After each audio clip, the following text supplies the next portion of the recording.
Мүъминун деген сүрені оқып отырмыз. Сол бір үлкен ұстазымыз тәпсірлеп жатыр ана Мүъминун деген сүренің аяттарын.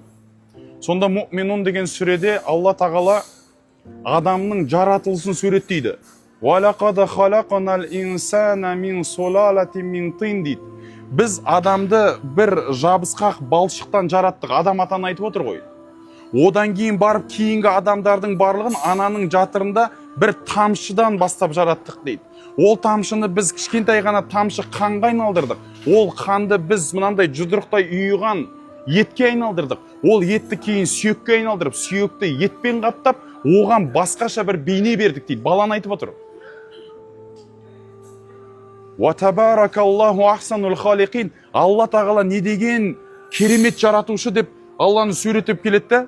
Осылайынан адамның жаратылыс сатыларын айтып келеді. Енді адамның өмірі туралы айту керек ау деп қалған кезде, бір 60-70-80 жылдық өмірді де Алла қазір бір айтат шығар десең, Алла тағала бірден «Сумма иннакум бa'да залика ламайитун».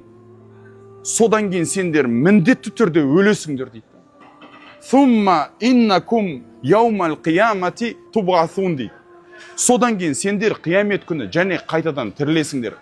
Ана ғалым айтады, Алла тағала жаратылысты суреттеп ананың жатырындағы эмбриологиялық кезеңдерді айтып келді. Енді өмірді айтады ғой деген кезде бірден переход, бірден өтіп кетті дейді өлімге.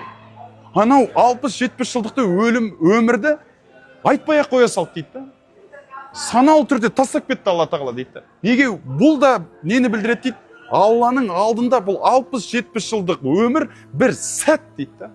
Бір найзағайдың жарқылы сияқты дейді. Пай-пай өмір өтесің ау бір күні, тиясың ау мына қуанышты күлкіні. Өмір деген бір жарқ еткен найзағай, өмір деген көк аспанның күркірі. Пай-пай өмір өтесің ау бір күні, болмағандай жүрмегендей сенде біз. Кетеміз ау, ай кетеміз пендеміз. Ұрпақтарға береміз де кезекті, біз кетеміз. Кету үшін келгенбіз деп бабаларымыз жырлап кетеді сол үшін. Өмірді найзағайдай жарқылға теңейді.